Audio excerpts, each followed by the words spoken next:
Capítulo 8 da emancipação da alma.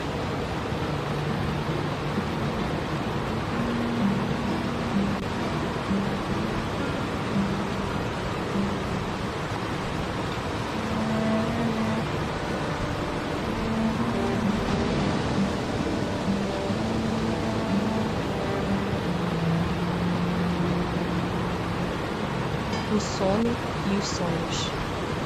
O espírito encarnado permanece de bom grado no seu envoltório corporal?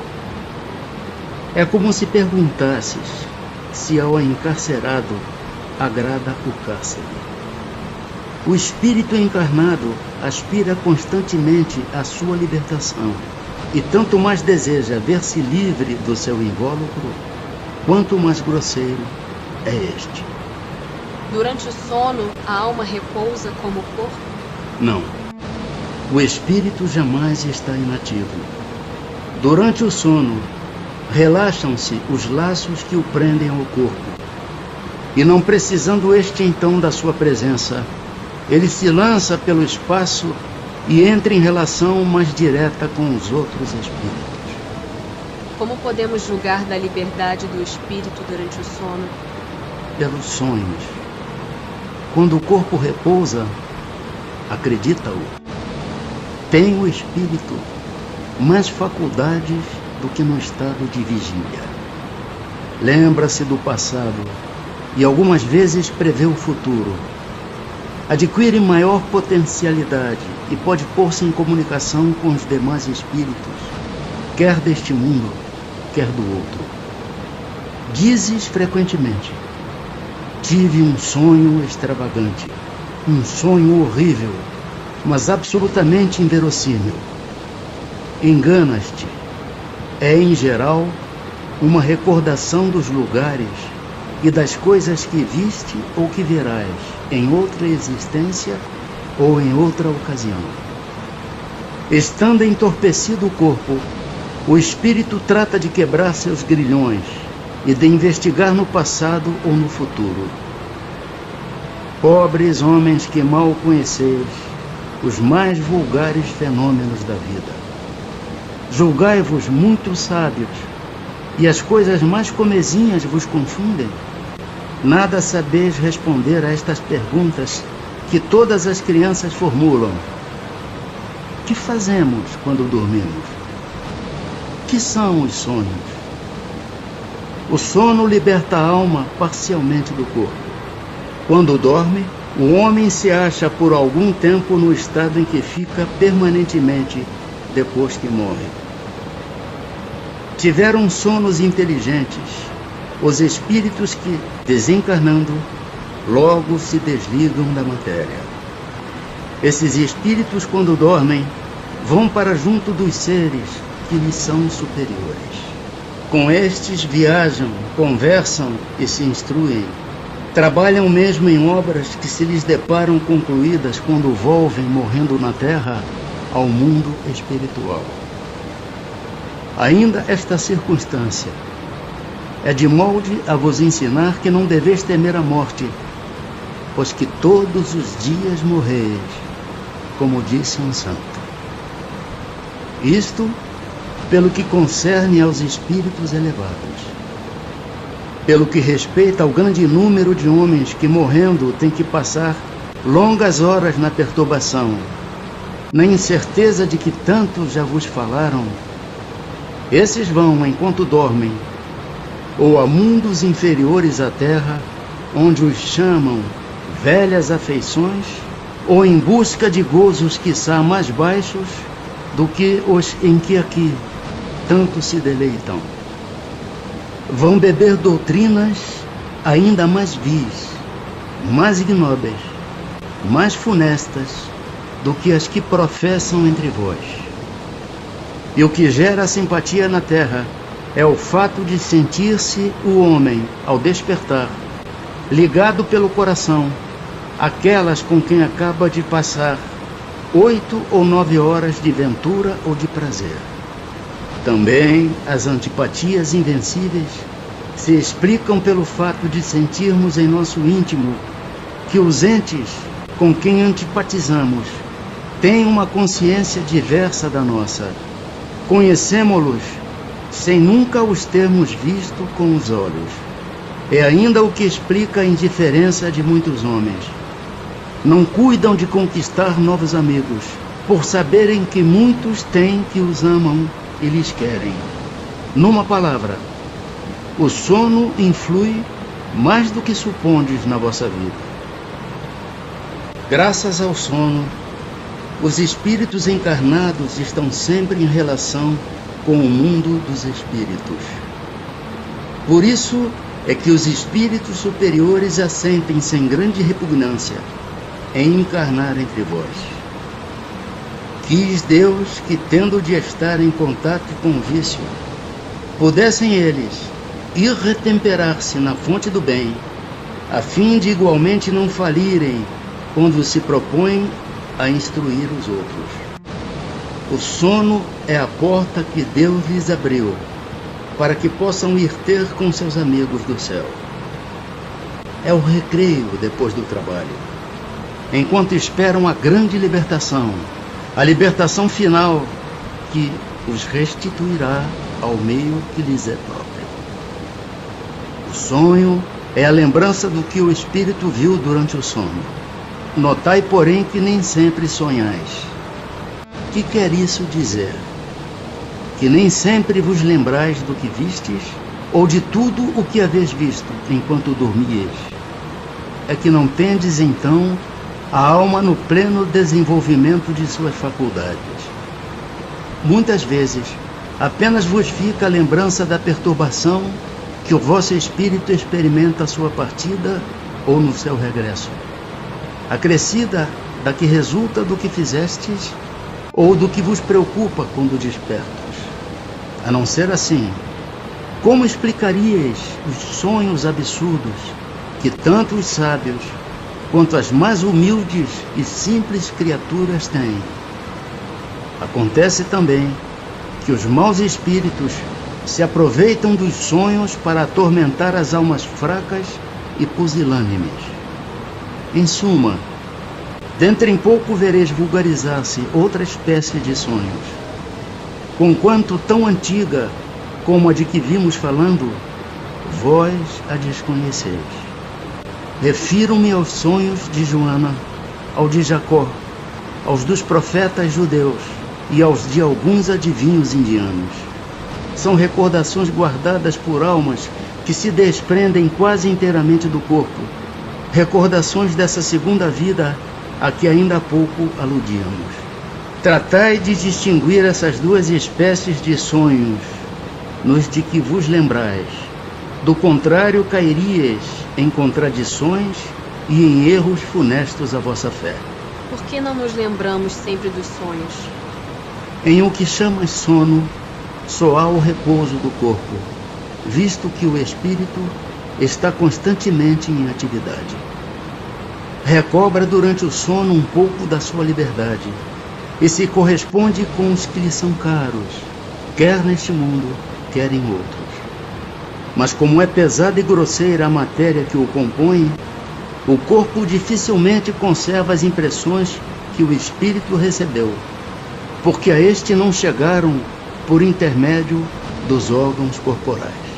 O que se deve pensar das significações atribuídas aos sonhos?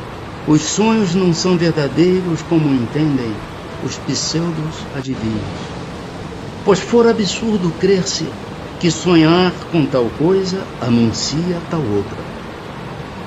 São verdadeiros no sentido de que apresentam imagens que para o espírito têm realidade, porém que frequentemente nenhuma relação guardam com o que se passa na vida corporal. São também, como atrás dissemos, um pressentimento do futuro permitido por Deus, ou a visão do que no momento ocorre em outro lugar a que a alma se transporta. Não se contam por muitos os casos de pessoas que em sonho aparecem a seus parentes e amigos, a fim de avisá-los do que a elas está acontecendo? Que são essas aparições, senão as almas ou espíritos de tais pessoas a se comunicarem com entes caros? Quando tendes certeza de que o que vistes realmente se deu, não fica provado que a imaginação nenhuma parte tomou na ocorrência, sobretudo se o que observastes não vos passava pela mente quando em vigília? Acontece com frequência verem-se em sonho coisas que parecem um pressentimento, que afinal não se confirmam. A que se deve atribuir isto? Pode suceder que tais pressentimentos venham a confirmar-se apenas para o espírito. Quer dizer que este viu aquilo que desejava, foi ao seu encontro. É preciso não esquecer que durante o sono, a alma está mais ou menos sob a influência da matéria e que, por consequência, nunca se liberta completamente de suas ideias terrenas, donde resulta que as preocupações do estado de vigília podem dar ao que se vê a aparência do que se deseja ou do que se teme. A isto é que em verdade cabe chamar-se efeito da imaginação. Sempre que uma ideia nos preocupa fortemente, tudo o que vemos se nos mostra ligado a essa ideia. Quando em sonho vemos pessoas vivas, muito nossas conhecidas, a praticarem atos de que absolutamente não cogitam, não é isso por efeito de imaginação? De que absolutamente não cogitam, dizes. Que sabes a tal respeito? Os espíritos dessas pessoas vêm visitar o teu, como o teu os vai visitar, sem que saibas sempre ou em que eles pensam. Demais, não é raro atribuir-lhes, de acordo com o que desejais, a pessoas que conheceis, ou que se deu ou se está dando em outras existências. É necessário o sono completo para a emancipação do espírito? Não. Basta que os sentidos entrem em torpor, para que o espírito recobre a sua liberdade. Para se emancipar, ele se aproveita de todos os instantes de trégua que o corpo lhe concede. Desde que haja prostração das forças vitais, o espírito se desprende, tornando-se tanto mais livre quanto mais fraco for o corpo. E qual a razão de ouvirmos, algumas vezes em nós mesmos, palavras pronunciadas distintamente e que nenhum nexo tem com o que nos preocupa? É fato. Ouvis até mesmo frases inteiras, principalmente quando os sentidos começam a entorpecer-se. É quase sempre fraco eco do que diz um espírito que convosco se quer comunicar. Doutras vezes, no estado que ainda não é bem o do adormecimento, estando com os olhos fechados, vemos imagens distintas, figuras cujas mínimas particularidades percebemos. Que há aí? Efeito de visão ou de imaginação? Estando entorpecido o corpo, o espírito trata de desprender-se, transporta-se e vê. Se já fosse completo o sono, haveria sonho. Dá-se também que durante o sono, ou quando nos achamos apenas ligeiramente adormecidos, acodem-nos ideias que nos parecem excelentes e que se nos apagam da memória apesar dos esforços que façamos para retê-las. De onde vêm essas ideias? Provém da liberdade do espírito que se emancipa e que, emancipado, goza de suas faculdades com maior amplitude. Também são frequentemente conselhos que outros espíritos dão. De que servem essas ideias e esses conselhos, desde que pelo esquecer não os podemos aproveitar? Essas ideias, em regra, mais dizem respeito ao mundo dos espíritos do que ao mundo corpóreo. Pouco importa que comumente o espírito as esqueça quando unido ao corpo. Na ocasião oportuna, voltar-lhe-ão como inspiração de momento. Estando desprendido da matéria e atuando como espírito, sabe o espírito encarnado qual será a época de sua morte? Acontece pressenti-la. Também sucede ter plena consciência dessa época, o que dá lugar a que, em estado de vigília, tenha a intuição do fato. Por isso é que algumas pessoas preveem com grande exatidão a data em que virão a morrer. Pode a atividade do espírito durante o repouso ou o sono corporal fatigar o corpo? Pode, pois que o espírito se acha preso ao corpo qual balão cativo ao poste. Assim como as sacudiduras do balão abalam o poste, a atividade do espírito reage sobre o corpo e pode fatigá-lo. Visitas espíritas entre pessoas vivas. Do princípio da emancipação da alma, parece decorrer que temos duas existências simultâneas, a do corpo, que nos permite a vida de relação ostensiva, e a da alma, que nos proporciona a vida de relação oculta. É assim? No estado de emancipação, prima a vida da alma. Contudo, não há verdadeiramente duas existências. São antes duas fases de uma só existência, porquanto o homem não vive duplamente. Podem duas pessoas que se conhecem visitar-se durante o sono? Certo. E muitos que julgam não se conhecerem costumam reunir-se e falar-se. Podes ter, sem que o suspeites, amigos em outro país. É tão habitual o fato de ir desencontrar-vos durante o sono com amigos e parentes, com os que conheceis e que vos podem ser úteis, que quase todas as noites fazeis essas visitas. Que utilidade podem elas ter se as esquecemos? De ordinário, ao despertardes, guardais a intuição desse fato, do qual se originam certas ideias que vos vêm espontaneamente, sem que possais explicar como vos acudiram. São ideias que adquiristes nessas confabulações. Pode o homem, pela sua vontade, provocar as visitas espíritas?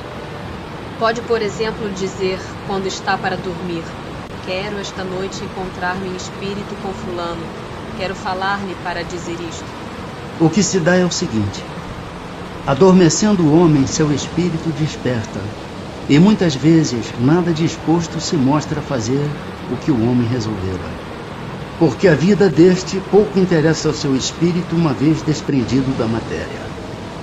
Isto com relação a homens já bastante elevados espiritualmente. Os outros passam de modo muito diverso a fase espiritual de sua existência terrena. Entregam-se às paixões que os escravizaram ou se mantêm inativos.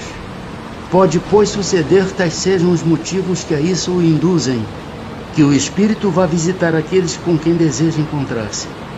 Mas não constitui razão para que semelhante coisa se verifique, o simples fato de ele o querer quando desperta. Podem espíritos encarnados reunir-se em certo número e formar assembleias? Sem dúvida alguma. Os laços antigos ou recentes da amizade costumam reunir desse modo diversos espíritos que se sentem felizes de estar juntos. Uma pessoa que julgasse morto um de seus amigos, sem que tal fosse a realidade, poderia encontrar-se com ele em espírito e verificar que continuava vivo? E, dado o fato, poderia, ao despertar, ter dele a intuição? Como espírito, a pessoa que figuras pode ver o seu amigo e conhecer-lhe a sorte. Se lhe não houver sido imposto por prova, crer na morte desse amigo poderá ter um pressentimento da sua existência, como poderá tê-lo de sua morte. Transmissão oculta do pensamento. Que é o que dá causa a que uma ideia, a de uma descoberta, por exemplo, surja em muitos pontos ao mesmo tempo? Já dissemos que durante o sono os espíritos se comunicam entre si. Ora bem, quando se dá o despertar, o espírito se lembra do que aprendeu e o homem julga ser isso um invento de sua autoria. Assim é que muitos podem simultaneamente descobrir a mesma coisa. Quando dizes que uma ideia paira no ar, usais de uma figura de linguagem mais exata do que supondes. Todos, sem o suspeitarem, contribuem para propagá-la. Podem os espíritos comunicar-se, estando completamente despertos os corpos? O espírito não se acha encerrado no corpo como numa caixa, irradia por todos os lados. Segue-se que pode comunicar-se com outros espíritos, mesmo em estado de vigília, se bem que mais dificilmente. Como se explica que duas pessoas perfeitamente acordadas tenham instantaneamente a mesma ideia? São dois espíritos simpáticos que se comunicam e veem reciprocamente seus pensamentos respectivos, embora sem estarem adormecidos os corpos. Letargia, catalepsia, mortes aparentes. Os letárgicos e os catalépticos, em geral, veem e ouvem o que em derredor se diz e faz, sem que possam exprimir que estão vendo e ouvindo. É pelos olhos e pelos ouvidos que têm essas percepções? Não, pelo espírito. O espírito tem consciência de si, mas não pode comunicar-se. Por quê? Porque a isso se opõe o estado do corpo. E esse estado especial dos órgãos vos prova que no homem há alguma coisa mais do que o corpo, pois que então o corpo já não funciona, e no entanto o espírito se mostra ativo. Na letargia, pode o espírito separar-se inteiramente do corpo, de modo a imprimir-lhe todas as aparências da morte e voltar depois a habitá-lo? Na letargia, o corpo não está morto, porquanto há funções que continuam a executar-se. Sua vitalidade se encontra em estado latente como na crisálida, porém não aniquilada. Ora, enquanto o corpo vive, o espírito se lhe acha ligado.